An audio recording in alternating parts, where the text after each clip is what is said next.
Bienvenidos al sexto programa de Hipótesis Nula. Hola. Álvaro, Dani, ¿qué tal? ¿Cómo estáis? ¿De qué vamos a hablar hoy?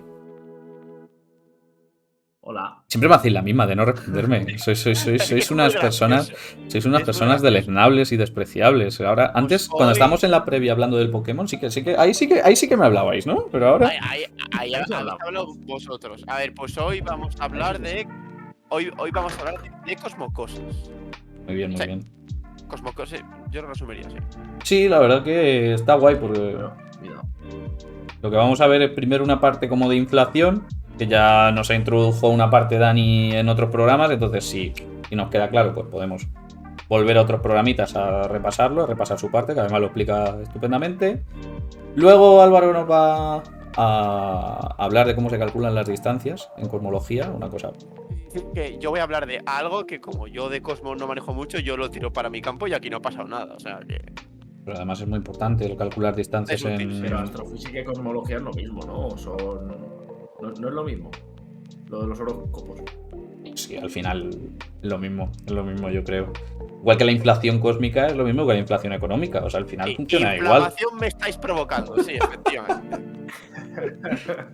Bueno, y luego yo voy a hablar de una cosa que es el fondo cósmico de microondas, que pues ya os lo explico un poquito más tarde, pero igual tiene un poco que ver con lo del origen y la muerte del universo, unas cosas así como fáciles de explicar y tal. Sin problema. Sí. Así que nada, ¿queréis que empecemos ya y vamos un poco al toque? A ver si nos sale este programa un Vamos. poquito rapidito. Esta sí que es buena. Se intentará, se intentará. Sí, no, Venga, va, sí. media horita vamos a estar, que luego sabéis que tampoco hablamos tanto. Media horita Solo cada uno. Media horita en tiempo cosmológico. ¿En qué sistema de referencia? A o A punto. Bueno, esto, a quien haya entendido las ecuaciones de Friedman, que nos lo pongan en comentarios, por favor. Espera, voy a poner un comentario. Bueno, Dani, Oye, ¿qué nos no, cuentas de inflación? Dale, empiezo arranca. yo. Es verdad, si empiezo yo. Pedazo. Es verdad, Claro, bueno, estaba el tío aquí todo tranquilo y realmente tenía que ser él. Claro, estaba tranquilo y de pronto me doy cuenta de que tengo que hablar. Me parece fatal esto. Esto es una encerrona chunga. En realidad sabía que era yo, pero bueno, estaba dejando pasar un poco el tiempo. Bueno, la última vez estoy hablando un poco de inflación, comenté lo que era y creo recordar, vamos, espero recordar, estoy seguro de que en algún momento dije que la inflación es una teoría que básicamente dice que el universo, al poco de el Big Bang es, digamos, el origen del universo, el inicio del espacio, el tiempo y todo lo demás, como el 42, pues al poco de eso hubo una época de expansión super bestia. Super bestia. No tiene que confundirse con la expansión acelerada del universo que estamos viendo hoy en día. Es decir, hoy en día el universo se está expandiendo cada vez más deprisa, pero son dos fenómenos que pueden estar relacionados. De hecho, yo personalmente opino que seguro que lo están, pero que en principio no son lo mismo. ¿Vale? Entonces, bueno, si digo... Y que desde no recuerdo luego exactamente todo lo se observan de forma diferente. Vaya, o sea, que a la gente le quede claro que Sí. la inflación cósmica, la época de inflación, no tiene la misma forma ni se vivió igual, si es que se vivió de alguna forma, que la expansión acelerada del universo actual. ¿No? Yo la recuerdo vagamente porque era pequeñito. Era pequeñito. Lo de la inflación y tal. Creo que todo era Ah, pequeñito, ¿no? Estaba chiquito. Todo Todo está era pequeñito. Una cosa, estaba la cosa un poco chunga. Entonces, Fer, tengo una foto por ahí. Muy bien. Pónmela, porfa. ahí, A el ver. buen profesor. Uy. A ver, tengo que pincharte a ti también para que se te vea. No me pinches, Ahí, pinchado. Y la primera foto que tenemos es esta. Ay. La historia del universo, ¿verdad? Esa misma. Vale. Bueno, se ve que el universo cada vez es más grande y que al final como que está un poco más curvado, ¿no? Más a la derecha están más curvados los bordes, lo de arriba y lo de abajo, que al principio. Bueno, que en medio, eso es la expansión acelerada. Cada vez más rápido. ¿Para atrás? Te voy a ¿Si vais interrumpir para atrás? un momentito. ¿Te puedo interrumpir, Dani, un momentito? Dime. Vale, para la No. gente que Perfecto, que te jodan. La cuestión es, para la gente que no está pudiendo ver la diapositiva, básicamente se ha puesto una diapositiva de la historia del universo, donde se ve cómo en el eje X pues se ve un poco la evolución temporal, empezando desde el Big Bang o lo que sea para adelante hasta hoy día. Entonces te va a ir explicando un poco todo. Ya puedes continuar. Sí.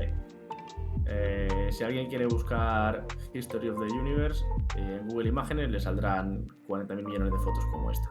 O en la descripción de este vídeo. O podcast. O la Encontrará el enlace. Correcto. O en el libro de Weinberg, Cosmology, edición no sé qué. Página 1 seguramente. Addison Wesley. Creo que están todas las páginas. Como marca de agua. Bueno, de esta imagen, para los que lo estáis viendo y para los que lo busquéis después, hay un par de puntos que son interesantes, que son los que van a aparecer en lo que voy a decir. El primero, a la izquierda del todo, hay un momento en el que eso crece muy rápido, más rápido que todo lo demás. Pasa como en un trocito muy pequeño, en 1 centímetro así, de estar muy apretado, a ser ya pues prácticamente del tamaño final. Bueno, prácticamente comparable al tamaño final. Y de hecho ahí pone inflation, que es como llaman los ingleses a la inflación. Pero bueno, tiene sus cosas. Esa es la época inflacionaria. Esa es la época en la que el universo creció brutalmente. Hoy no voy a hablar específicamente de la inflación.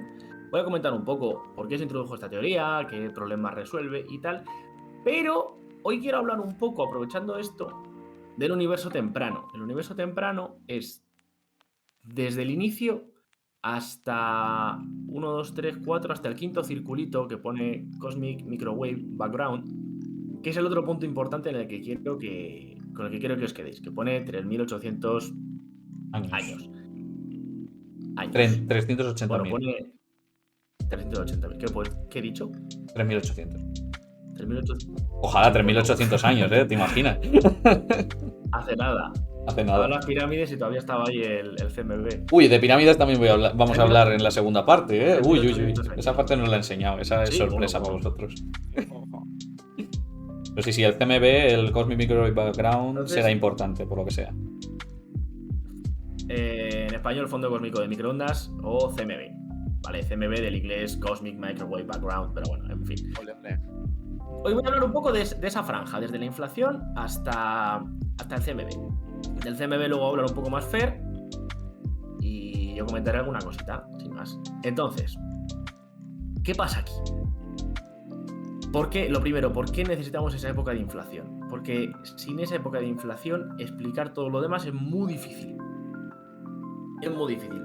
O sea, la inflación resuelve dos problemas. El que se llama problema de los horizontes y el que se llama problema de la planitud. Los he dicho al revés porque voy a explicar primero el de la planitud, pero bueno. El universo tiene curvatura. Tanto el espacio como el tiempo están curvados. Eso es en lo que se basa la teoría de la relatividad general de Einstein, con la que describimos actualmente pues toda la gravitación y el funcionamiento del universo a gran escala a nivel teórico, a nivel formal. El universo tiene curvatura, tanto temporal como espacial. Pero hoy en día la curvatura espacial se acerca muchísimo a cero. Más allá de las zonas donde hay campos gravitatorios intensos, la curvatura del espacio vacío es muy próxima a cero. Claro, ¿qué pasa? Que si nos vamos para atrás y asumimos que hubo un Big Bang, un momento en el que la materia estaba todo el espacio-tiempo estaba comprimido en un único punto, en una singularidad, las condiciones que se tenían que dar para que después de eso el universo fuera tan plano como es hoy, son unas condiciones muy particulares. Muy particulares. O sea, es muy difícil, es muy poco probable que se dieran las condiciones necesarias para que el universo hoy en día sea tan plano. ¿Vale? Porque ahí al principio existe una curvatura bestial. No me voy a meter en los detalles técnicos, pero quedaos un poco con que Big Bang, singularidad, este tipo de palabras significan curvatura muy grande. Tan improbable casi como que Marruecos eliminara a España del Mundial. Pero bueno, pues, cosas que al final pues, pueden pasar. De hecho, lo del universo era mucho más probable. No. Perdón, Dani, perdón. Nada. Es un chiste de fútbol que he entendido. Estoy orgulloso también, ¿no? Podemos hacer un programa de eso es lo fútbol mío. un día también. Sí. Vaya para Dios para hacer un programa. Podéis hacer un programa de fútbol. No. Os hacéis un programa de fútbol y yo os veo. ¿Qué iba a decir? ¿Qué estaba? Estabas en el problema de los Curvatura horizontes. grande, no sé qué. Por poner un poco de números. La probabilidad de que esto ocurra es más o menos un 0,90 ceros 1. ¿Vale?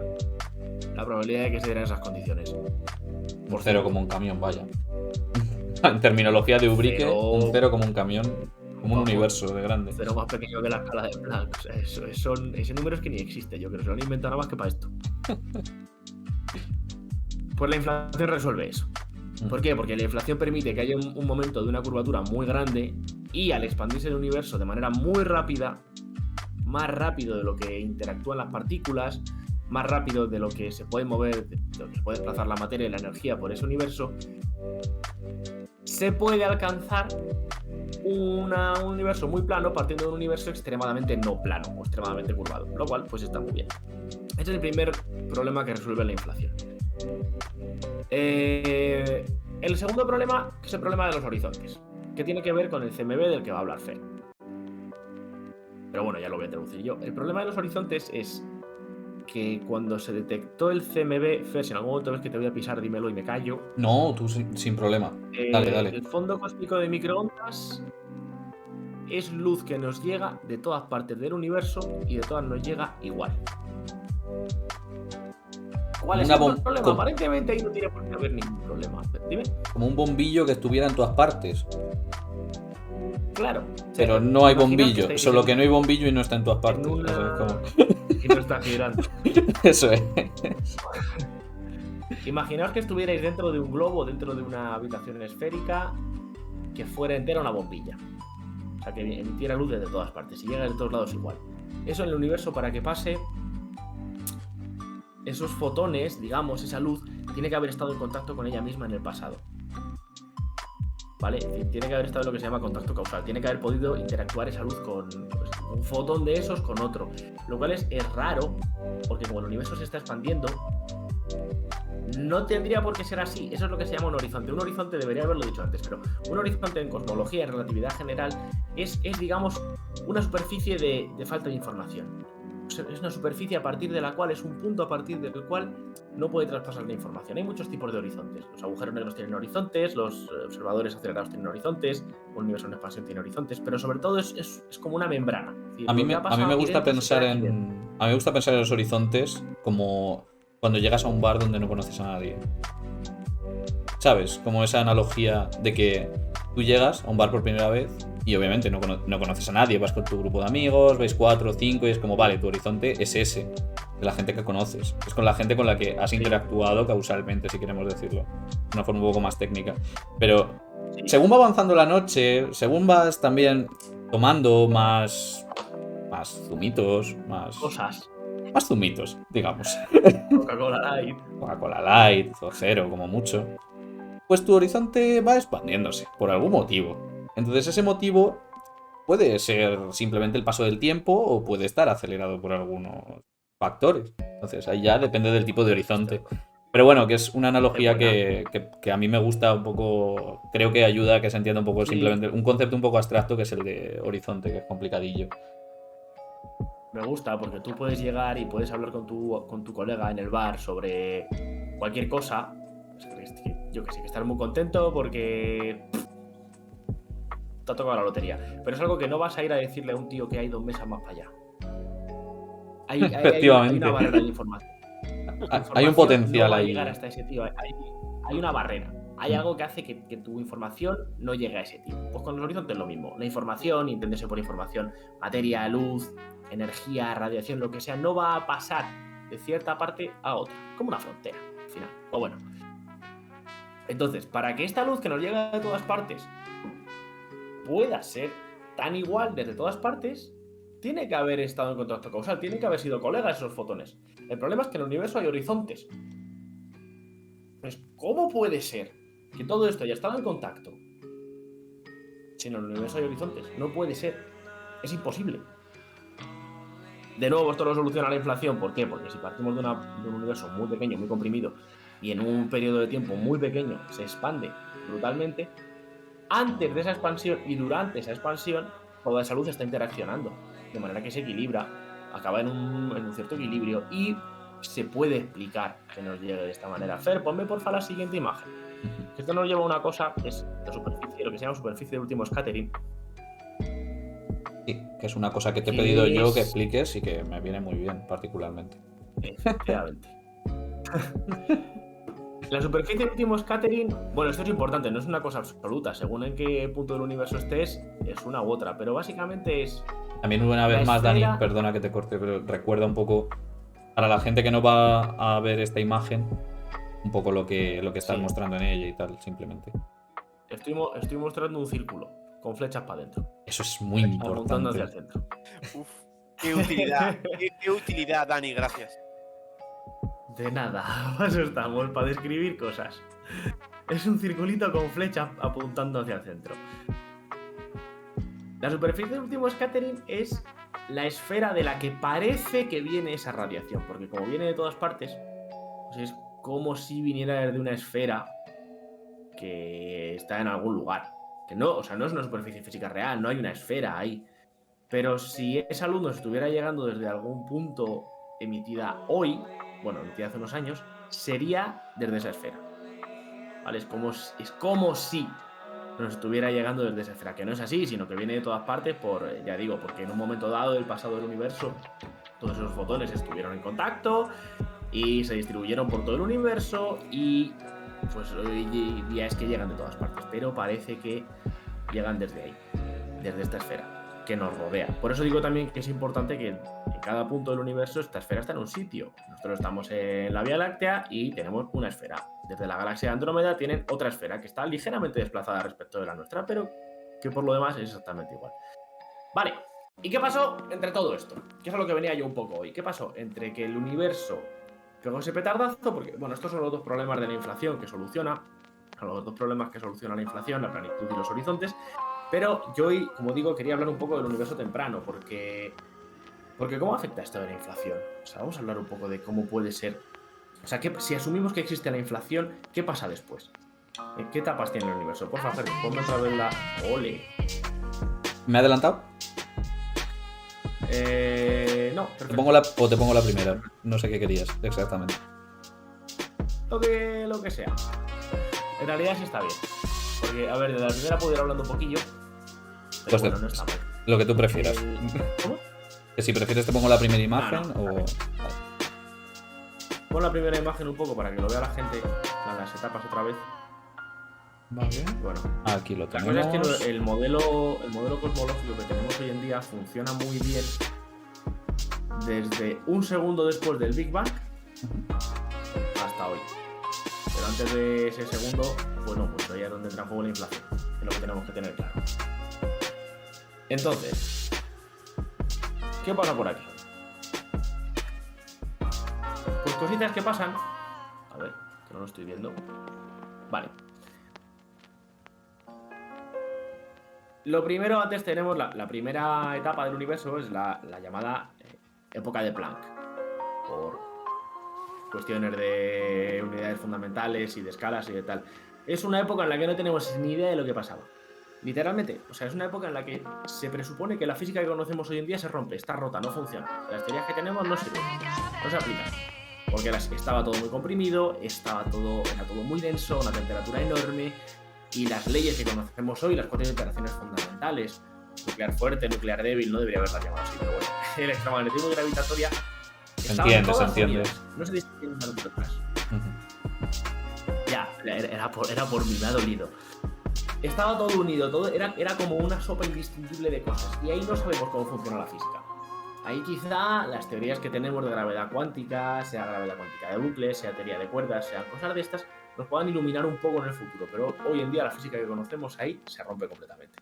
Después de esto viene la inflación y después, pues, más o menos, bueno, hasta un poco más de ¿cómo lo digo?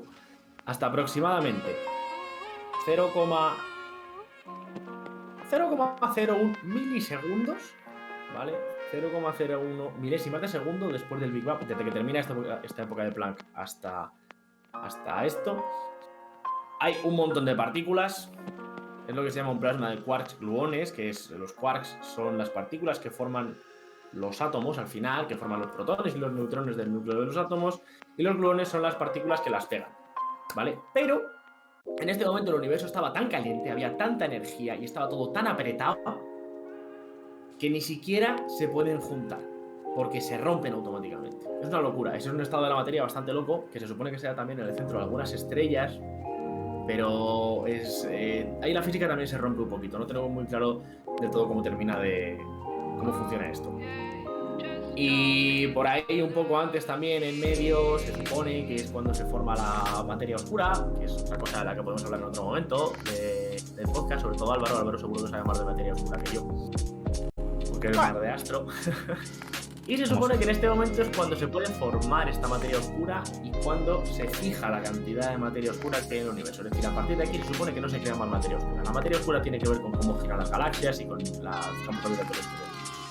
A partir de aquí ocurre lo que se llama transición de fase de QCD, que es un nombre muy rimbombante para decir que los quarks se empiezan a juntar. Es decir, lo que he dicho que antes era una sopa de quarks y gluones, no os falta que os quedéis con las palabras, pero era una sopa de particulillas, ahora se empiezan a juntar. Como cuando dejas que la sopa se enfríe y de pronto hay dos fideos que están pegados. Si están calientes, está caliente la sopa, no se van a pegar, pero se enfrían y de pronto al final lo que queda es una tortilla de fideos cuando ya está ahí, que casi se ha secado, asqueroso. Pues eso es lo que se llama... Estaríamos en la época de los... En la época de los aglomerados de fideos, ¿no? Eso es. En términos científicos. En términos técnicos, no se puede llevar a un congreso. Aglomerado gluónico. Es un momento en el que se empiezan a juntar estas cosas. Y se forman protones, se forman neutrones, se forman otras cosas con nombres como mesón pi. Pi más, pi menos, pi cero y cosas así. Que tampoco me voy a meter en exceso, pero bueno, se empieza a formar la materia, ¿vale? Se empieza a crear las partículas compuestas que conocemos hoy en día. Bueno, todo esto, electrones, neutrinos y cosas más raras ya estaban por ahí, ¿vale? Todo esto es un poco... Hay cosas, pero los electrones no necesitan que se junte nada para formarse. Los protones, los neutrones sí. A los segundos, y ya hablamos de segundos o minutos después del Big Bang, porque hasta ahora estábamos en 0,01 milisegundos después del Big Bang, después de la gran explosión. Ya ha pasado la época inflacionaria, que fijaos si es rápida. Ya ha pasado la época de Planck, en la que la física está rota. Ya ha pasado este plasma de quarks gluones y ahora estamos llegando a un segundo después del Big Bang. Dime. Entonces, la inflación pasa antes de la época de Planck. O sea, es lo primero que pasa, pero ¿eso es tiempo cero? ¿O es tiempo menos algo? ¿O no es tiempo directamente? Cuando inflación, sí, ya a partir de aquí todo es tiempo. Inflación pasa después de la época de Planck. Hasta entre... Debería haberlo dicho. Vale, ok. No sé si es para yo aclararme, que yo te gusto mucho. Está después de la época de Planck. O sea, lo primero que hay es... La idea es que el universo al principio está muy apretado. Cuando está tan apretado, es cuando se nos rompe la física. La inflación de algún modo también libera eso. Permite... por eso decía antes que el modelo cosmológico que tenemos hoy en día funciona muy bien para partir de un cierto instante, porque antes la física que conocemos no funciona, simplemente no funciona. Cuando la inflación entra en juego, expande el universo, lo enfría un poquito, y ya no tenemos ese batiburrillo de cosas por ahí, empieza a funcionar la física correctamente como la conocemos hoy en día, como Dios manda, es cuando empieza a pasar todo esto de control. Entonces, esta época de Planck, bueno, Big Bang, época de Planck, época inflacionaria, plasma de quarks gluones, plasma de particulillas por ahí, se enfría un poco más, se van a juntar, porque todo esto tened en cuenta que el universo se va expandiendo. Cuanto más se expande, más se enfría. Menos interactúan las partículas que hay ahí en medio. La materia está cada vez más sola. Es como si entras en una discoteca en la que hay 500 personas y va aumentando de tamaño. Pues cada vez va a hacer más frío, cada vez va a ser más difícil interactuar con alguien. Podéis empezar muy apretados, pero va a llegar un momento en el que para ver a alguien vas a tener que irte a 20 metros. Pues un poco esa es la idea. De hecho, Maroto en cosmología puso un ejemplo parecido, no sé si os acordáis.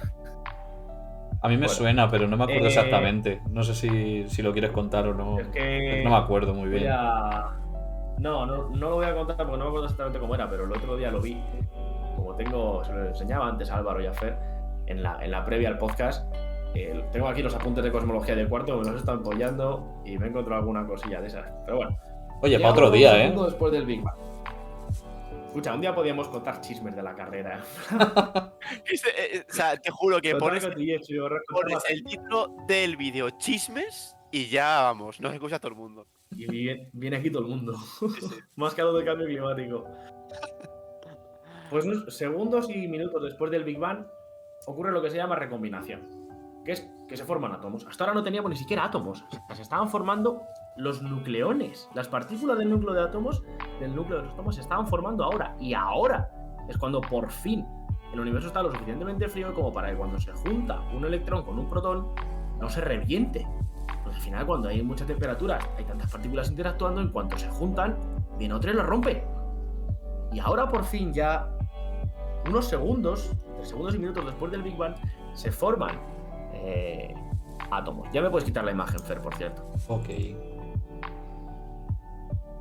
Y después de esto, pues el universo se sigue expandiendo, se sigue enfriando un poquito. Bueno, de hecho, una cosa que me gusta mucho es que si tú haces cuentas de probabilidades de que ocurran interacciones, de que se forme un átomo u otro, se observa que más o menos el 75% de la materia en este momento de recombinación, debería formar hidrógeno y el otro 25% helio. Y nada más. Y a grandes escalas, cuando se observa el universo, resulta que se ve aproximadamente un 75% de hidrógeno, un 25% de helio. Digo aproximadamente porque en realidad es un poquito menos de cada cosa, porque hay más cosas por ahí. Pero los números como que casan muy bien. Casa muy bien lo que se obtiene con la teoría y lo que se observa cuando miras qué hay en el universo, de qué está hecho. Salen unas proporciones muy, muy, muy, muy clavadas. Esto me gusta mucho. Y más aún, que cuadra bastante lo de aquel momento bastante pasado, porque lo hemos visto en la imagen. Hace muchísimos años de aquello. Y la composición a día de hoy la estamos midiendo hoy. La composición la estamos midiendo hoy y sigue saliendo ese 75% de hidrógeno. Es decir, que tampoco... O sea, aunque hayan pasado muchísimos años y haya pasado diferentes épocas y demás, no ha cambiado demasiado la composición. O sea, a grandes rasgos, insistimos, ¿eh? Es muy importante esa parte que ha dicho Dani de que hay... Pues eso, no es exactamente 75 y 25. Pero en grandes rasgos sí que cuadra. Si queréis, con que es rollo 72-23, que suma 95 y un 5% de otras cosas. Probablemente sea menos incluso. O lo que sea. Probablemente sea menos. Bueno, pero sí. Así, la idea de aproximadamente. Y eso es que lo que se ve hoy casa muy bien con lo que se calcula que tenía que haber entonces. Mola mucho, a mí eso me flipa. Eso mola mucho. Bueno, y ahora tenemos un pequeño descanso. He hablado de que esto es a los minutos o segundos después del Big Bang. Ahora nos vamos a 400.000 años después, 380.000 años después del Big Bang, porque el universo sigue expandiéndose, pero ya despacito. Y por fin, en ese momento, la materia, el universo es lo suficientemente grande como para que los fotones puedan escapar. Porque antes de eso, hay un conglomerado de materia. La sopa estaba demasiado caliente. La sopa estaba demasiado caliente. Es que a mí me gusta mucho la analogía de la sopa, la verdad, ¿eh? Hombre, es que es buena. Muy buena. ¿Por qué me tomas? por una persona de guisos. Hombre, es que unas costillitas con patata, Hostia. Escúchame. Calla, que es la hora de cenar casi ahora. Un programa de cocina. Sí. Pues en este momento ya la materia está suficientemente fría, el universo es lo suficientemente grande, los fotones están suficientemente desacoplados. Perdón, la materia está, los átomos están suficientemente desacoplados como para que si estás en esta discoteca con 500 personas y enchufas un puntero láser hacia algún lado, el puntero láser llega a una pared. Porque antes de esto la discoteca era tan pequeña que todo el puntero láser a cualquier lado y había 20 personas entre el puntero láser y la pared. Ahora por fin llega a la pared, los fotones se escapan. ¿Y qué pasa cuando los fotones se escapan? Ajá, pues que se forma, como ya todos estaréis imaginando porque hemos hablado antes de ello, el fondo cósmico de microondas. Ese momento en el que escapan los fotones, eso es la luz de lo que he llamado antes fondo cósmico de microondas. Esos fotones que escaparon en ese momento, cuando se empiezan a expandir por el universo. Esos que os decía que son muy isótropos, que son muy iguales por todos lados, que han tenido que estar en contacto causal, pues aquí está. Aquí está el por qué estaban en contacto causal, en este momento es cuando escapan de la materia y cuando por fin se pueden expandir, y es lo que estamos midiendo hoy. Esos fotones todavía lo estamos midiendo hoy porque nos están dando información de lo que pasó en ese momento. Comentario aquí chulo, por lo menos para mí. Se espera encontrar otros 2 fondos cósmicos, el de neutrinos y el de ondas gravitacionales. ¿Por qué? Porque los neutrinos debieron poder escapar mucho antes que los fotones. Los fotones hemos dicho que escaparon a los 400.000 años. Los neutrinos deberían haber podido escapar a los minutos del Big Bang. Por la época de la recombinación debieron poder escapar los neutrinos ya. O sea, nos podían dar mucha información anterior a la que nos da el fondo cósmico de microondas. Y el fondo cósmico de ondas gravitacionales, en caso de que se encuentre, nos daría información de 0, fácilmente 10 ceros 1 segundos después del Big Bang.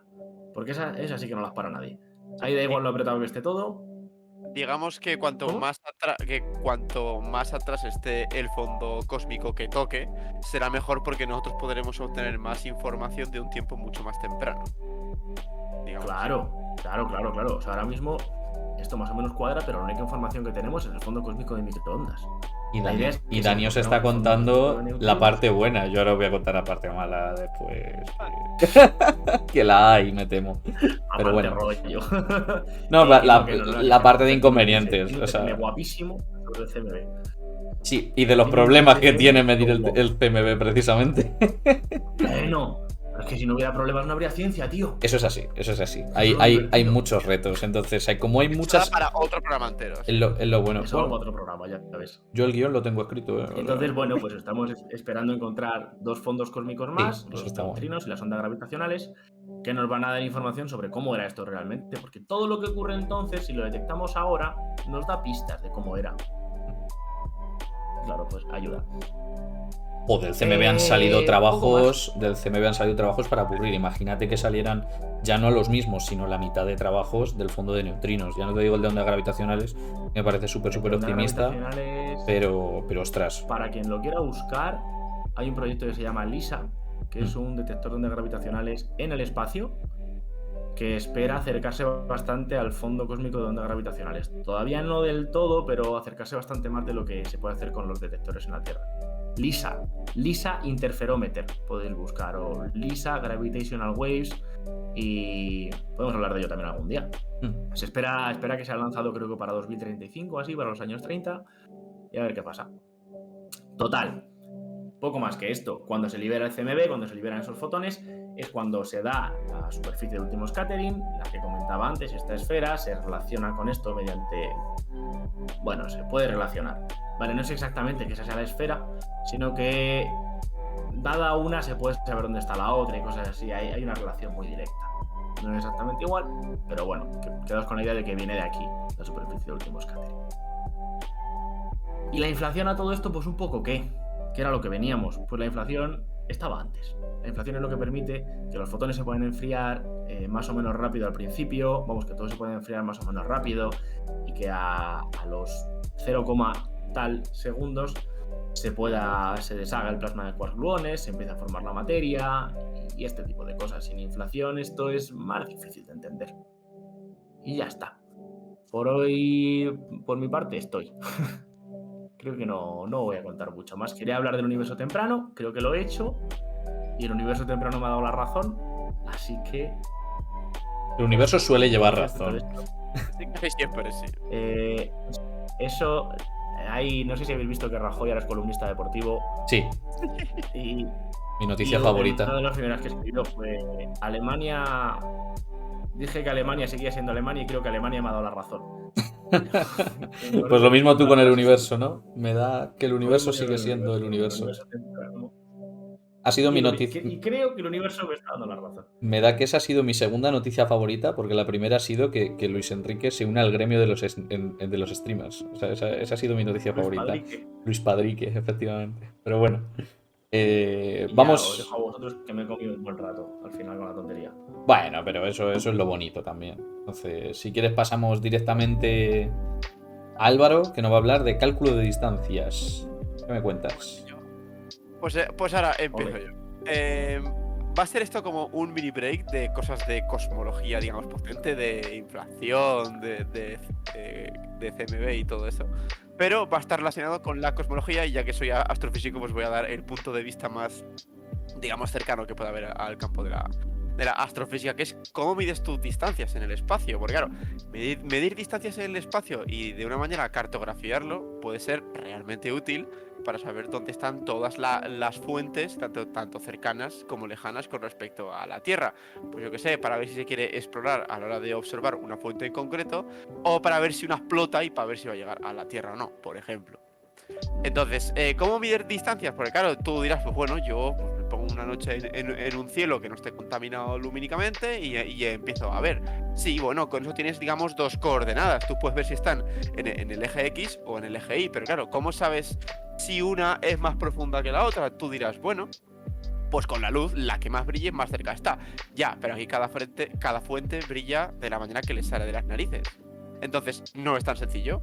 Entonces, hay que determinar una manera para medir distancias en el universo. De hecho, los primeros modelos de astrofísica planteaban, bueno, me hablo de los antiguos griegos, planteaban una esfera de estrellas fijas, ¿no? En plan, todas las estrellas, lo que cambiaban era su tamaño o su luminosidad, me da lo mismo, y estaban a la misma distancia, en plan, todas claro, ahí en un porque plano. Es lo más fácil de asumir, pero la vida no funciona así. Entonces, claro, de hecho, las distancias...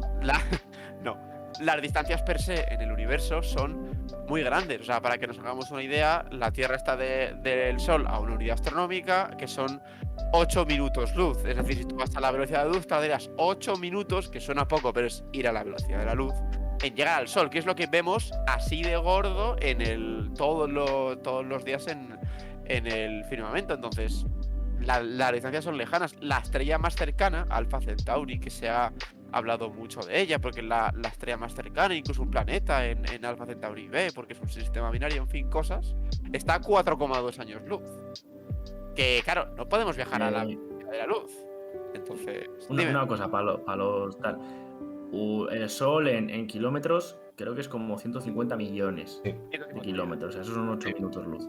Sí. 151 o así. Puta barbaridad. Básicamente. Está muy lejos. Está muy lejos. Y eso es el Sol. Son que muchos Santiago Bernabéu enganchados. Unos cuantos. Hoy estoy con el tema del fútbol, chavales. Lo siento mucho, pero es que tengo que introducir el tema y luego me va a venir bien también. Entonces, pues yo estoy a lo mío, lo tengo guionizado, es así. Con calzador. La cuestión es que, claro, hasta la estrella más cercana, que es Alpha Centauri, que es como nuestra vecina, está también a 4,2 años luz, que ya en kilómetros es 10 a la... Bueno, no he hecho la cuenta, pero muchísimo. Entonces, claro, hay que saber un poco cómo son las distancias a poder ser sin moverse de la Tierra. Tú no puedes decir, voy a ver cuánto tardo en llegar a esta estrella y lo mido. Está la cosa complicada. Buena suerte, hermano. Claro, efectivamente. Entonces, para ellos, los astrofísicos de la época se empezaron a estrujar un poco el cerebro y descubrieron lo que se llama la paralaje. Esta palabrota quiere decir básicamente que utilizaban cómo la Tierra se mueve alrededor del Sol para ver cómo se mueven las estrellas en el espacio. Es decir, si yo tengo el Sol y la Tierra dando vueltas, todo ese recorrido que hace la Tierra, si nos fijamos en una estrella en el firmamento, se vería como esa estrella se mueve ligeramente, tiene un pequeño movimiento. Entonces, según cómo de grande o cómo de pequeño sea ese movimiento, se puede sacar la distancia a esa estrella. Entonces, ¿qué es lo que pasa? Que las estrellas que se muevan más quieren decir que están mucho más cerca de nosotros. Esto es como cuando miras, cuando tú estás en un autobús y ves pasar un montón de farolas pegados a la carretera y la montaña del fondo parece que no se mueve. Como la montaña del fondo parece que no se mueve, es la que está más lejos con diferencia. En una farola o lo que sea, enseguida viene y va, lo cual quiere decir que, como su movimiento ha sido muy grande, está muy muy cerca de lo que estamos viendo. Creo que más o menos se entiende, creo. Nice. Sí. Entonces, ¿qué es? Si la gente tiene dudas de la paralaje y tal, por favor, a los comentarios. Y en el siguiente programa Álvaro hablará solo de paralaje. O sea, si no se ha entendido, Álvaro hablará solo hablando de paralaje. Sueño hecho realidad. Hasta que a la gente no le quede claro lo que es la paralaje, no nos vamos. Tengo una idea para nuestros telespectadores. Que es que se pongan un dedo delante de los ojos y otro un poco más lejos. Y cierren un ojo y el otro alternativamente. A ver cuál se mueve más. Oye, pues sí, efectivamente. Joder, a mí me gustaba más la idea Al de final es que. eso. Me gustaba más la idea de que Álvaro Pones hablara un dedo y ves una mucho farola tiempo. y guiñas un ojo y otro. Y Hostia, el dedo se mueve mucho más. Pues, Pues de eso hecho, es un poco lo que pasa. podemos fusionar las dos ideas y puedo estar 1 hora hablando del paralaje y haciendo así. Mientras. Y 1 hora guiñando los ojos. No puedes parpadear a la vez. Está prohibido. Pero que. Vale, continuamos. Entonces tenemos la paralaje y tú dirás, bueno, problema solucionado, ya puedo medir todas las estrellas que yo quiera. Sí, pero solo las que están cerca. Imagínate que tú sigues en tu autobús y tienes 2 montañas y las 2 están muy lejos. Una está muy lejos y otra muy lejos.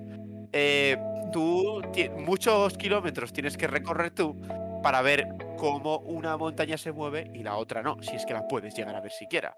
Entonces tienes que ver un poco otras maneras de medirlo. Entonces, claro, la paralaje tiene sus limitaciones, obviamente. O sea, está muy bien, te da un montón de datos de estrellas cercanas, pero cuando nos vamos muy lejos ya no nos valen para nada. Entonces, para esto también los astrofísicos empezaron a pensar y empezaron a descubrir ciertos objetos en el universo que sirven como candela estándar. ¿Y qué quiere decir esta palabrota, candela estándar? Básicamente, queremos encontrar objetos que idealmente estén repartidos por todo el universo o por gran parte del espacio, que sean muy brillantes y que sean suficientemente estándar, es decir, que se comporten de la misma manera. Es decir, el objetivo de todo esto es poder medir distancias muy grandes sabiendo las propiedades de un objeto cercano con otro que está mucho más lejos. Por ejemplo, si nosotros estamos cerca de una farola y tenemos otra farola mucho más lejos, perdona, si nosotros tenemos una farola mucho más lejos, la de cerca podemos medir a cuánta distancia estamos de la farola, cuál es su altura y cuánto brilla la farola, por ejemplo. Entonces, si tú estás mucho más lejos, tú ya no sabes ni la distancia ni cuánto brilla esa farola, pero la altura sabes que es la misma porque es la misma farola. Entonces tú con ese dato puedes hacer una regla de 3, puedes relacionarlo y sacar en este caso la altura de la farola. Pues el objetivo va a ser eso, pero en vez de alturas con brillos de cosas. Creo que más o menos. Sí, está claro. Entonces, mola. Necesitas tener muy controlada la física de ese objeto, claro. Necesitas tener muy controlada la física del objeto cercano, que para eso ya tenemos el método de la paralaje. Eso es. Entonces digamos que partimos de ahí para luego extender mucho más a las distancias lejanas. Entonces, ¿qué es lo que pasa? Que hay varios tipos de candelas estándar. Las primeras son las estrellas variables, que son las cefeidas. Básicamente es una estrella que por sus características pulsa, es decir, cada X tiempo aumenta y disminuye su brillo, y como hay muchas, pues es bastante útil para cartografiar, digamos, la zona en lo que se llama un rango medio, o sea, un poco más lejos que las estrellas medidas por paralaje. Pero ¿qué es lo que le pasa a estas estrellas variables? Que no, o sea, que son luminosas, pero claro, si tú comparas su luminosidad con la que está imagínate que está dentro de una galaxia, la luminosidad de la galaxia pues claramente se come esa luminosidad y se vuelve mucho más complicado de medir. Entonces, las candelas estándar nos vale para aumentar un poquito más el rango. Entonces, aquí viene una que es bastante importante, que se utiliza mucho en astrofísica, que son las supernovas. A las cuales Dani no quería hablar ni de coña en ninguno de sus directos. La cuestión es que la supernova...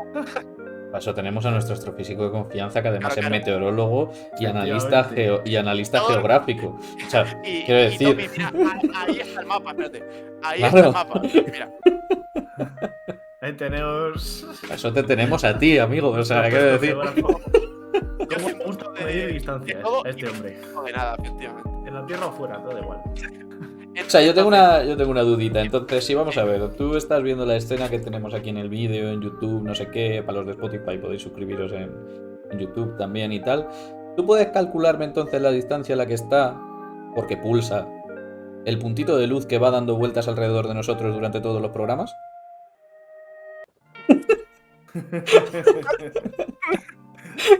Si yo estoy entendiendo bien el método, que es posible que no. Yo creo que sí, pero yo creo que sí.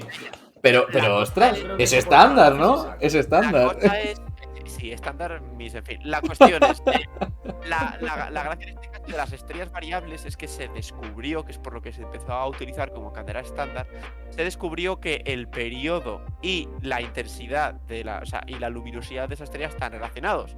Cuanto más largo es el periodo, más luminoso es esa estrella variable. Entonces, con esa relación ya se pudo utilizar como candela estándar, que se me ha olvidado decirlo. Si queréis que explique esa relación más en profundidad, pues mira, para otro podcast, tranquilísimamente. Muy interesante sería eso, sí.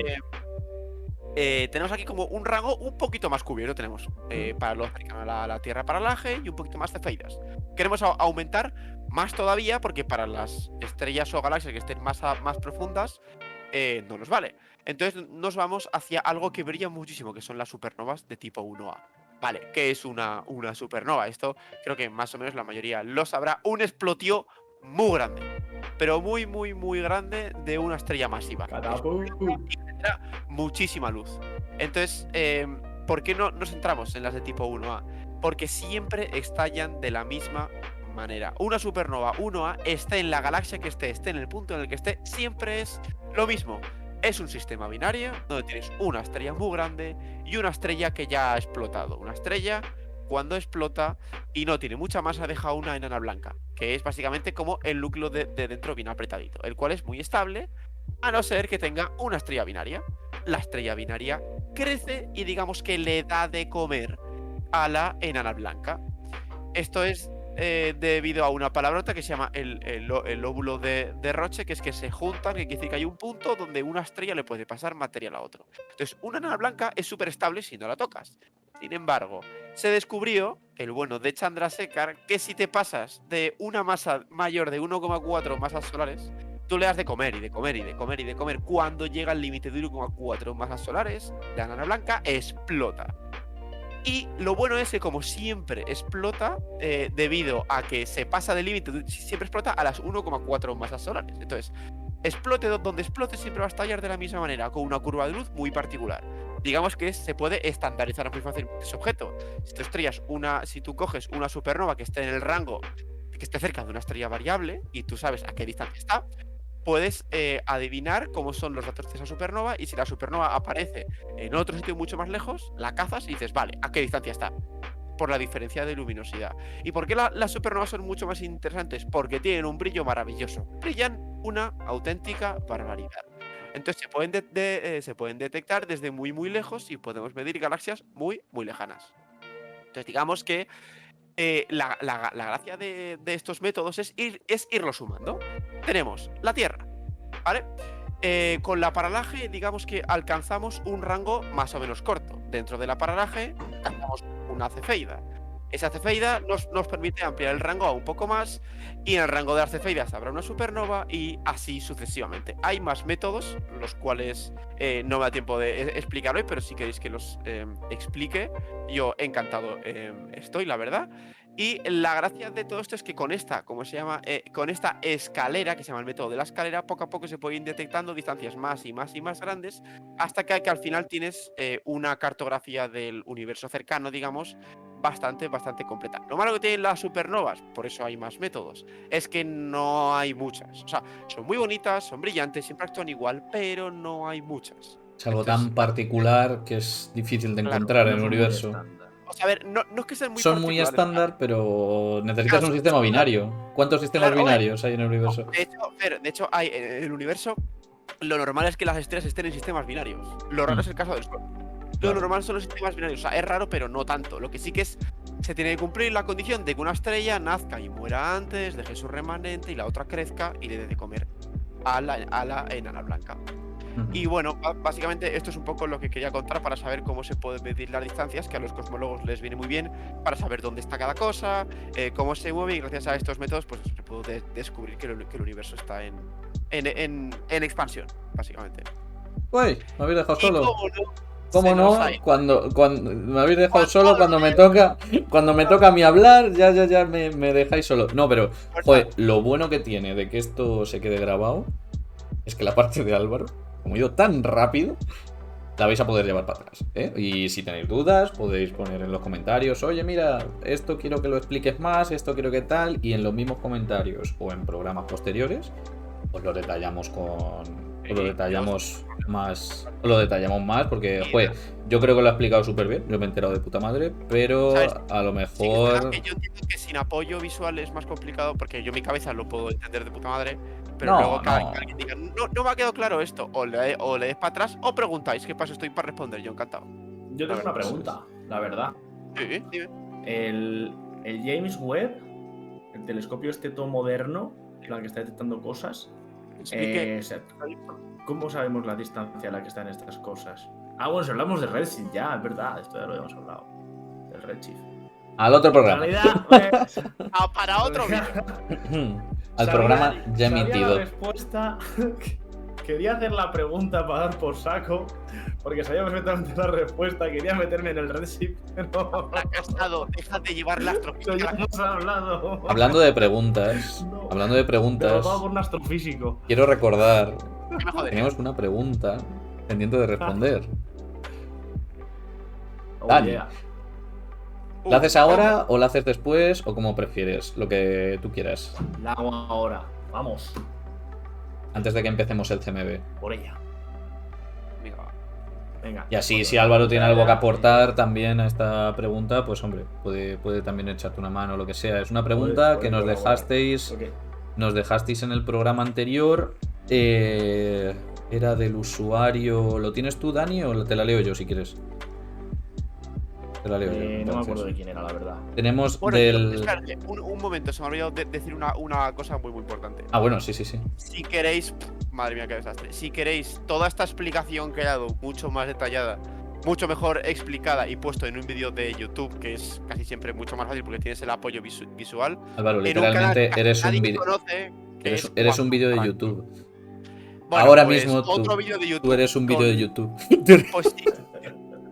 Si por lo que sea también tenéis dudas, hay un vídeo de YouTube muy bueno de Quantum Fracture que explica un poco todo esto de las candelas estándar.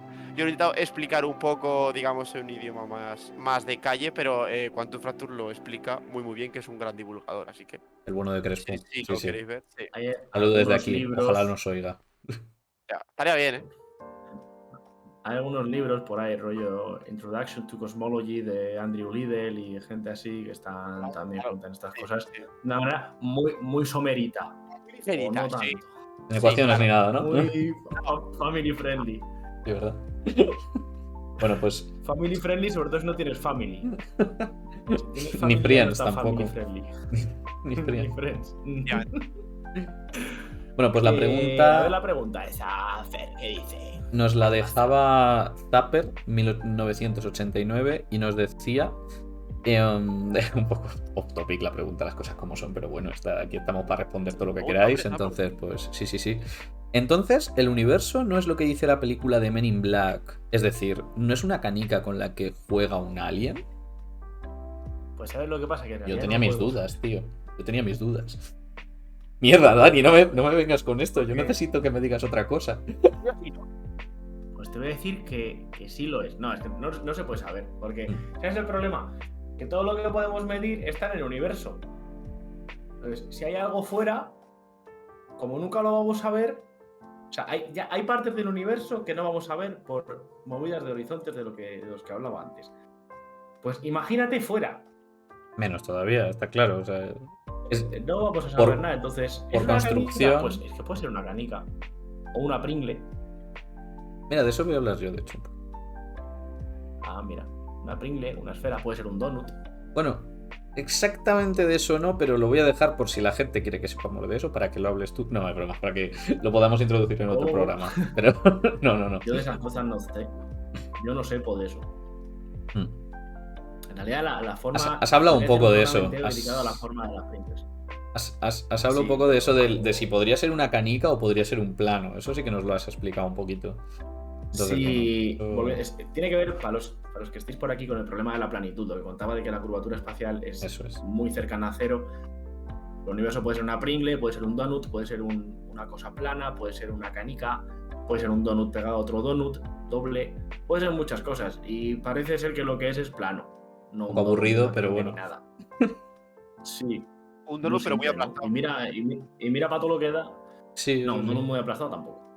Bueno, no tiene agujeros. Bueno, en realidad un donut muy Con B. aplastado, un donut muy aplastado puede ser.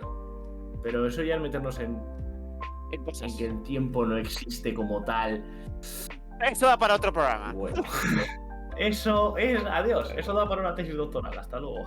Si nos cargamos ya que el tiempo no existe, Ya pues apaga y vámonos. ya no, Yo ya dejo este juego. no puedo. Principio holográfico. Muy bien. No me voy a meter en esta cosa. Pues Venga, Tapper, Fer, dale. no podemos saberlo, me temo. Pero una canica no tiene pinta que sea, me temo. No. Lo del alien Igual nunca... algo dentro de una canica. Rollo. Eso sí. Un papelito dentro de una canica, eso sí puede ser. Una canica solo. Bueno, pues yo venía Ea. a hablaros también de una forma un poco rápida, voy a intentar hacerlo rápido, también respondiendo a la pregunta De de tu un libro. usuario, de una persona que estuvo en el último programa, del usuario Argalad, y nos planteaba una pregunta muy interesante que a mí me permite reformularla de otra forma para hablar de lo que a mí me dé la gana. No, es broma, en realidad voy a responder la pregunta, pero quiero completarlo Como buen divulgador. para... No soy buen divulgador, la verdad, pero bueno.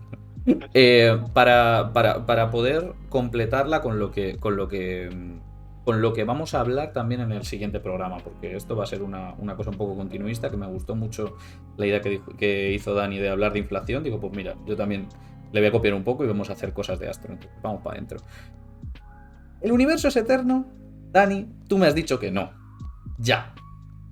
Pero hasta hace mucho tiempo... Tú me has dicho... Claro. Puede ser eterno para adelante. Ah, claro, eterno para adelante. Eterno como quiero yo, ¿no? Ah, bueno, no. Eterno es para adelante y para atrás. Es decir, ¿el universo realmente tiene un inicio? Eso es un debate que ahora está más o menos claro gracias a toda la parte que nos ha explicado Dani de la teoría del Big Bang, asumiendo que es correcta. Yo vengo aquí a hablar de las cosas malas, a hablar de los problemas, a hablar de la parte más pesimista. Al menos en la primera parte de lo que voy a hablar. Y realmente quiero plantear ese debate. Un segundito, te interrumpo, Fer. Dime, cuéntame. Está más o menos claro. Un día hablamos de gravedad cuántica de bucles. A ver si está claro lo del Big Bang. Ah, de momento está claro. Ya, No me esa era la importancia. El gallinero está tranquilito de momento. No me metan los bucles. Pero... Eso sí. Eso. Quiero plantear simplemente el debate de si tenemos un universo eterno o de si realmente tenemos uno con un principio. Porque Dani nos ha contado esto y obviamente, spoiler, ya más aceptada y lo más probable es que sea una muy buena descripción, al menos del universo que somos capaces de ver. Como hemos dicho, tenemos una perspectiva un poco limitada, tenemos una perspectiva, pues bueno. Y la pregunta que nos hacía Argalad era, que nos mencionaba que hacía poco que leyó que era posible que la expansión acelerada del universo, como nos ha enseñado Dani, dejaría de acelerar en un futuro y empezaría a retraerse. ¿Qué sabíamos acerca de eso? Bueno, yo en particular, desde la carrera, nada. O sea, esto es lo primero que os quiero aclarar. Tendiendo a un elegante cero. Pero teniendo en cuenta que por todo lo que nos ha contado también Dani, yo esta vez me estoy apoyando mucho en lo que ha dicho él porque puedo construir en base a eso. Me parece que también los programas escritos un poco así como que pueden tener más interés para vosotros. Pero bueno, esto también nos lo dejéis en comentarios y tal. Teniendo en cuenta que existen muchísimas posibilidades y muchísimas formas de describir la realidad que estamos viendo a día de hoy, tal como en Endgame decía el Doctor Strange que veía 14 millones de futuros posibles, realmente no sabemos cuál es el nuestro porque todos son posibles. Porque en la precisión que somos capaces de medir, no estamos resolviendo lo suficiente. Entonces, esas teorías de que la expansión acelerada del universo existe, la tenemos clara. Vale, get good. Expansión acelerada del universo es ítem. Entonces, puede seguir para siempre, puede parar, puede tener comportamientos exóticos y no lineales y todas las palabrotas estas que sueltan esta gente siempre. Sí, ¿por qué no? Sí, ¿por qué no? Es tan simple como eso y podría acabar mi explicación aquí, pero vamos a elaborarlo un poquito más simplemente porque nos quede un poco claro. Existe la teoría del gran estado estacionario y se contrapuso a principios del siglo XX con la teoría del Big Bang, que la enunció Lemaitre y de hecho el origen del nombre de la teoría del del Big Bang era un poco cachondeíto, o sea, no se la tomaba, quien le puso el nombre no se la tomaba en serio, y al final dijeron, pues mira, en realidad sí que es una descripción bastante buena, porque, o sea, la principal crítica que se hacía en aquel momento era temas de conservación de la energía, que no podías tener algo que, entre comillas, explotara. Realmente no explota, pero de eso podríamos hablar en otro momento. Os pido que me hagáis la concesión de que realmente no argumentemos... Con la conservación. No argumentemos por qué no explota en realidad. Entonces, una de las teorías que se manejaba en el principio del siglo XX y también filosóficamente hablando, porque esto al final es un debate también de física, pero también de concepción del universo, de filosofía. Entonces existe la teoría del gran desgarro, que el primero en enunciarla fue Leucipo. Y este gran desgarro, lo que os lo voy a mostrar por aquí, a ver, dejadme que lo pinche porfa, para los que no estéis viéndolo para los que estéis simplemente escuchándonos en Spotify, lo cual os agradecemos muchísimo, vamos a ver simplemente cómo una galaxia, por la expansión acelerada del universo, van aumentando las distancias entre las estrellas, las partículas, a todos los niveles, la expansión del universo sería aplicable, esto... Sabemos que no es exactamente del todo cierto, insisto, se podría argumentar en otro programa, pero en este momento no me quiero centrar en eso para no desviaros la atención. Y el final del universo sería el frío total y absoluto, el gran desgarro, donde todas las partículas estarían infinitamente separadas unas de las otras a una temperatura de casi 0 Kelvin. Probablemente asintóticamente 0 Kelvin, ¿vale? Dani se acaba de caer de la silla seguramente, pero no pasa nada, estará bien. Sobrevivirá, chicos, no os preocupéis. No, perdona, en cuanto he oído 0 Kelvin he decidido dejar de escuchar. Mejor. Pero bueno, desde que en tercero tenía temperaturas negativas, tercero de carrera, ya estoy curado de espanto. ¿Qué es lo que puede pasar cuando juntas mecánica cuántica y termodinámica clásica? Nada malo. No, yo creo que no. Bueno, es como se puede juntar cuando es un océano de Coca-Cola y un planeta de Mentos. Efectivamente. Happiness. En esta teoría, Empédocles lo que nos imaginaba eran los elementos fundamentales, que él decía que eran 4, el fuego, tierra, agua y aire, y las fuerzas de atracción y repulsión que permiten esas interacciones. Entonces, simplemente con eso ya llegaron a esta teoría, y luego hemos comprobado que con relatividad general es perfectamente posible. Entonces, bueno, sí, puede ser un final del universo. Pero ahora llegamos a la que nos plantea Alberto Argalad, que sería la gran implosión. Os la voy a mostrar también, pero intuitivamente la podéis imaginar. Es en algún momento del tiempo, que se podría calcular, de hecho, lo que ocurriría es que la expansión acelerada del universo frenaría tanto que acabaría siendo una contracción de las propias distancias, haciendo que todas las partículas ocupen finalmente el mismo espacio. Algo muy parecido a lo que, teóricamente, debería haber sido el estado anterior al Big Bang. Entonces, esto nos daría una respuesta distinta a la que nos daba Dani del origen del universo, porque sería un universo cíclico. No incompatible, porque podrían ser infinitas vueltas y el modelo que estamos manejando ahora era una de las vueltas, por así decirlo, hablando muy rápido y muy mal, pero filosóficamente sería muy diferente, muy diferente.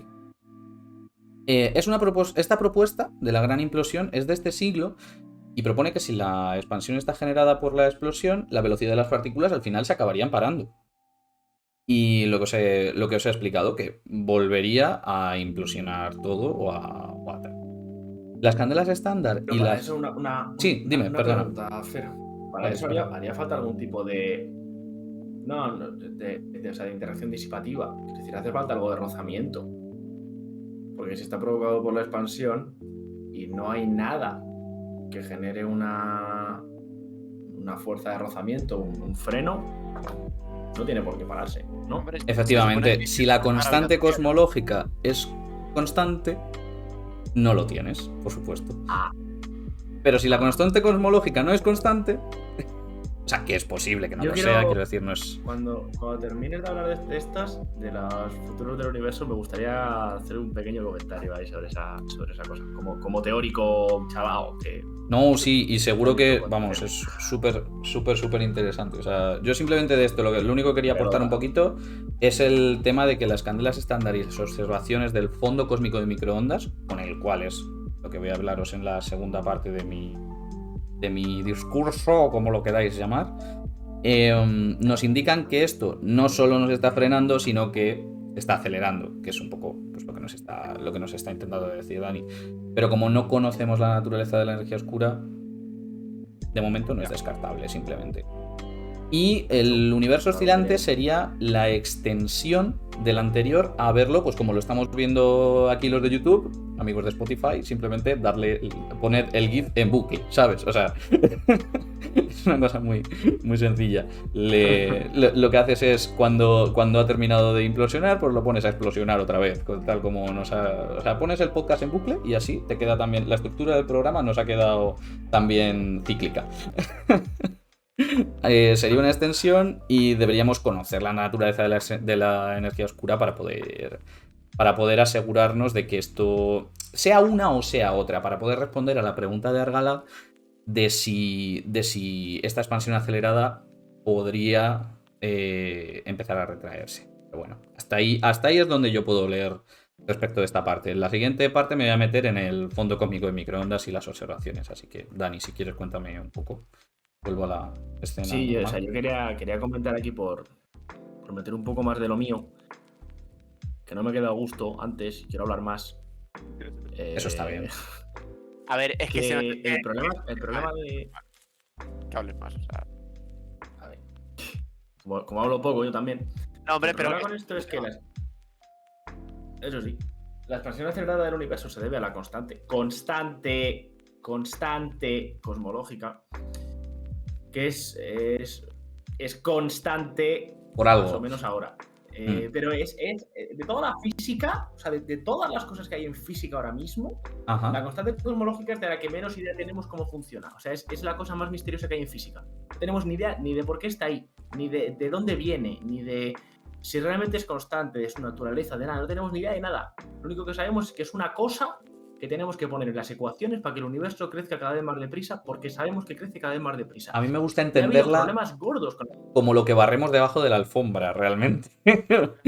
Pero bueno, ahí también entra la materia oscura. Entonces, bueno, perdona, Dani, continúa. No te preocupes. La materia oscura, más o menos, pues sí, no, es que es básicamente lo mismo, pero no es básicamente lo mismo, no tiene nada que ver, pero la idea de si algo se llama oscuro en física es porque no sabemos nada de ello. Sabemos que está, pero la constante cosmológica en concreto, que también se le llama energía oscura, de ahí lo de oscura, ha habido veces que se ha intentado medir utilizando teoría cuántica de campos, porque hemos dicho, bueno, pues esto tiene que ser un campo que lo esté generando. Un campo cuántico básicamente son los ladrillos del universo. Pues ahí tiene que haber algo a nivel chiquitico. Que debería haberse. Cuando juntas mucho y tienes todo el universo, lo forma esto. Bueno, pues resulta que eso dio lugar a la llamada catástrofe ultravioleta, porque salían unos números que era como si intentas medir lo que pesa una barra de pan y te sale 40 masas solares. Hostias. Un bocadillo de Ginés. Un bocadillo de Ginés, quiero decir. O sea, tampoco me parece una locura. Tampoco para Felipe. Gracias, Felipe. Entonces, 3 masas solares para Felipe. ¿Cómo funciona? Aceite. Aceitejo. Taca. Como los bocatas de la escarlata. Entonces, claro, esto da lugar a un montón de cosas, porque según cómo funciona esta energía oscura, esta constante cosmológica, pues puede que el universo rebote, puede que se siga expandiendo para siempre, puede que cada vez más deprisa, puede que cada vez más despacio. No tenemos ni idea. Y intenta... las teorías de gravedad a nivel cuántico, rollo teoría de cuerdas, teoría cuántica de bucles, biocosmología, biocosmología. Este tipo de cosas dan ciertas explicaciones. Y, por ejemplo, en gravedad cuántica de bucles está bastante aceptado que el universo es cíclico, que el Big Bang no es como tal, sino que solo estaba muy comprimido, pero no era volumen cero. En teoría de cuerdas hay otra historia. Pero bueno, que hoy en día es que estamos un poco en todo vale porque no sabemos nada. Entonces cualquier cosa puede ser. Son más hipótesis que teorías, si nos ponemos puristas. Sí, de hecho, yo Están más estoy muy en cerca contra de... llamar a las cuerdas. No solo por las cuerdas, no es hate a las cuerdas. Es que es así, es que Sí. son más respuestas que se proponen que basadas en experimentación o en la propia naturaleza. No somos A capaces mí de me verlo. parece que lo que ha hecho la teoría de cuerdas en la comunidad de físicos es aberrante. Pero de eso hablamos otro día. De eso hablamos otro día, me temo. Parece una aberración lo que ha hecho eso. ¿Sabes que no es una Pero aberración? El fondo cósmico de microondas. Pero ¿sabes que sí es una aberración? Llamar a la superficie de último scattering superficie. Porque no es una superficie. Porque una superficie, en esa escala de tiempo, tendría que ser que el desacople de los fotones fuera a un fenómeno instantáneo. Que no es por decir... O sea, tú no lo has dicho mal, realmente. Tú lo has dicho de una forma bastante correcta. Pero es algo que se cree y se pinta mucho en divulgación, que la superficie de último scattering y otros fenómenos ocurren de forma instantánea. Y no, hay una dinámica ahí. Otra cosa es que sea difícil de describir y de estudiar. Porque si ya es difícil describirlo y estudiarlo, suponiendo que eso ocurre de forma instantánea, si nos ponemos a intentar ver cómo se han desacoplado los fotones en función de su disposición temporal y espacial, es una cosa que a mí me parece preciosa, pero que probablemente el resto del mundo seguramente no. Tal vez, espero que algunos de los que estamos aquí. Entonces, hay muchísimas cosas por hacer. No me quería meter en esto, pero está mal llamada superficie de último scattering. Es la superficie de último scattering, pero debería ser el volumen de último scattering. Pero bueno, todo esto lo he dicho para volver a llamar la superficie de último scattering. También para que nos quede un poco claro que podemos tomarnos estas licencias y que podemos hacer aproximaciones. Entonces, el fondo cósmico de microondas es uno de los observables más importantes, junto con las candelas estándar, que nos ha explicado Álvaro, que son las, bueno, sobre todo las supernova tipo 1A, que son las más importantes, aunque las cefeidas también son de una importancia también bastante grande. Entonces, este fondo cósmico con microondas, como muchas historias que se suelen contar en física y estas, yo creo, no sé hasta qué punto creerme, pero bueno, son descubiertas por accidente. Y aquí os enseño... Uy, no os enseño esto, perdonad. Os enseño la antena de cuerno de Holmdel. Lo acabo de leer, o sea, no me lo sabía de memoria. Claro. La antena del cuerno de Holmdel se utilizaba como un radiotelescopio y como antena de telecomunicaciones. Y unos investigadores, que eran Penzias y Wilson, observaron esa radiación tan extraña de la que nos hablaba Dani al principio, que venía de todas las direcciones. Era como si estuviéramos nosotros mismos dentro de la bombilla que producía la luz, a una temperatura, a una energía, a una frecuencia como la que dábamos medir, exactamente igual en todas las direcciones. Eso es muy raro. Tú cuando detectamos, sobre todo si estás utilizando un radiotelescopio, esto Álvaro nos ha hablado en otro programa, cuando estás utilizando, concretamente radiotelescopio no, pero bueno, un telescopio a escala pues eso, más seria, y estás detectando fuentes en una parte del espectro electromagnético, tú tienes que apuntar. Sí. No lo he explicado. Si no os acordáis, podéis ir al programa donde Álvaro nos habla de esto, pero es muy, muy importante conocer de dónde y en qué condiciones está, de dónde proviene nuestra fuente y cómo la estamos midiendo. Entonces, el hecho de que sea una radiación o una energía, mejor dicho, que proviene de todas direcciones con la misma intensidad, además muy baja, lo primero que les hizo pensar fue, pues nos hemos equivocado. Lógico. Es decir, estamos midiendo una relación señal-ruido muy, muy baja. Probablemente nos hayamos equivocado. Les llamó la atención simplemente, y por eso se cuenta la historia, porque era como 100 veces superior al ruido que solían medir. O sea, ellos normalmente cuando utilizas toda esta parafernalia o cualquier otro experimento serio, obviamente con el método científico lo que tienes controlado son tus fuentes de incertidumbre, tus errores. Todo está más o menos cuantificado, bastante cuantificado de hecho normalmente. Entonces ellos sabían que el ruido, este ruido, que lo llamaban ruido, era 100 veces superior a lo que solían medir de ruido. Entonces como qué raro que tenga un ruido 100 veces más grande que el que suelo medir con otros radiotelescopios. ¿Es que este radiotelescopio es 100 veces peor? Probablemente no. O sea, eso era como muy raro de suponer. ¿Qué ocurría? Que no eran capaces de detectarlo con otros radiotelescopios. No sé, ahí no os puedo responder, puedo buscarlo y contároslo en otro programa, porque no fueron capaces de detectarlo con otros radiotelescopios y con el del cuerno de Holmdel sí. Midieron a menos 269 grados centígrados y eso, detectaron que era un fallo de la medida. Entonces empezaron a buscar una explicación y encontraron cálculos de teóricos de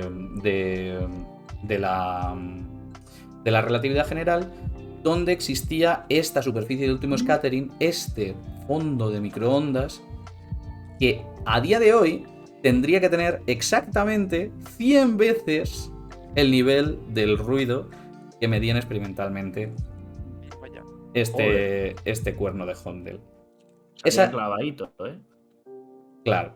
Entonces, cuando ellos encontraron por varias vías que su hipótesis estaba comprobada, entonces fue cuando ya se pudo hablar de forma seria del fondo cósmico de microondas.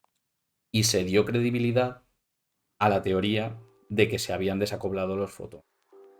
Exactamente, y como lo medimos hoy, 2,73 Kelvin. 2 Kelvin es mucho frío. Quiero que quede muy claro, y para eso voy a volver a la escena normal, porque se está midiendo a... 71 grados aproximadamente. Son muchos menos grados. O sea, son muy pocos grados. Te salen a deber las calorías. Sí, o sea, literal. Es mucho frío. Como la Filomena, pero peor. Entonces, imaginaos cómo podemos detectar una temperatura de ese orden, ahora hablando en serio. Es decir, nosotros estamos midiendo ondas de radio todo el rato, estamos midiendo radiación infrarroja para las comunicaciones Bluetooth, estamos midiendo radiación de rayos X para hacernos resonancia magnética nuclear, estamos midiendo espectro visible que está en el orden de cientos de nanómetros, no sé qué. Vale, todo eso. Imaginaos que tengamos que medir algo miles de veces más pequeño. Miles de veces. Pues hace falta toda esa parafernalia, todo este conglomerado de cosas. Y también una teoría muy importante que esté detrás y nos lo garantice, que es lo que está bastante más guay. Entonces, es muy importante porque es la medida más robusta de toda la cosmología, junto con las supernovas tipo 1A. Es algo que experimentalmente es muy importante y que nos permite estar muy seguros. Bueno, a nosotros, quiero decir, es plural, Maya estático, yo no me dedico a esto, ya lo sabes, yo hago gaucho. Pero a los astrofísicos o a la comunidad científica en general le permite estar muy seguros de lo que están haciendo. Entonces, más tarde se atribuyó el origen al origen de los fotones libres, como os he contado. Entonces, finalmente, lo que podemos ver es que, como volviendo a la pregunta que os hacía al principio de si el universo tiene un principio o tiene un final y si es cíclico o no, pues lo más probable es que toda la explicación que nos ha dado Dani, y con esto acabo, sea verdad realmente, porque hemos podido medir algo muy robusto, muy robusto, que nos permite saber que ese modelo es una buena explicación. ¡Ojo! Dani nos ha explicado también un montón de problemas que puede haber ahí, por supuesto, y seguirán buscando soluciones a ello. Entonces, más o menos esto era lo que os quería contar. Muy interesante. Sí. Si algún día nos ha... Dani, cuando la luz no viene igual. Es que se te cortaba el micro, repite desde el principio, porfa. Perdón. Que a ver si un día nos hablas de cuando de cuando la luz del fondo cósmico de microondas no es igual que el resto. Que creo que de eso también sabes un poco. Sí, lo iba a introducir. Pero sí. Eso es importante porque precisamente de que la superficie de último scattering no sea superficie y sea un volumen. O sea, teóricamente, asumiendo que toda esa superficie de último scattering ocurre de forma instantánea en el tiempo, somos capaces de construir una teoría en la que la temperatura del fondo cósmico de microondas es una perfecta constante. 2,73 Kelvin a día de hoy. Clac, clavado. O número que sea mayor que este hace no sé cuántos años. Es lo que nos ha explicado Dani. Con el tiempo el universo se va expandiendo, entonces cada vez es más frío. Entonces nosotros ahora lo medimos muy frío, pero esto en la superficie de último scattering, o sea, hace 400.000 años después del Big Bang, fue mucho más alto. Entonces, el hecho de que ese proceso no sea instantáneo hace que esto tampoco sea del todo homogéneo, que no sea exactamente igual.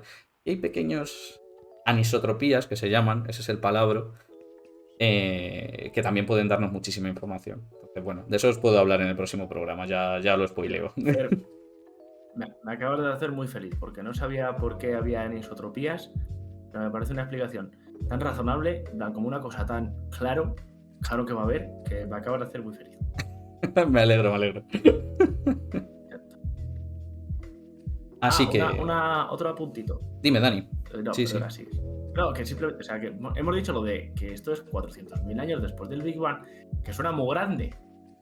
Suena que fue mucho después, pero por poner a la gente en contexto, el universo tiene 13.800 millones de años. 13.800 millones hace del Big Bang. Y lo del CMB fue 400.000 después. O sea, nada. Ha llovido. Ha dado tiempo a llover. Se han construido ciudades o algo así. 400.000 años después, pues debió ser hace más o menos poco, ¿no? No, hace mucho. Hace mucho, de mucho. Afortunadamente, porque esa parte es lo que has dicho tú al principio. Esa parte del universo, desde superficie de último scattering hasta hoy, es la que mejor conocemos. O sea, que menos mal que tenemos ahí bastante tiempo. O sea, si el universo siguiera siendo tan dinámico, siguiera teniendo comportamientos tan exóticos o cosas, pues eso, como si hubiéramos vivido un desacoplo. Si hubiéramos podido vivir un desacoplo, es como, bueno, hubieran pasado, no sé, es como muy loco, o sea, no, serían cosas demasiado locas. Entonces, menos mal que estamos en un momento en el que es como, vale, está la cosa tranquilita, podemos verlo todo como en el pasado. Es como, sí, pasó no sé qué, y pasó no sé qué. Bueno. No se tenían que preocupar del IPC en aquel entonces. Que menos mal, no. La inflación era de otro tipo. Eso es.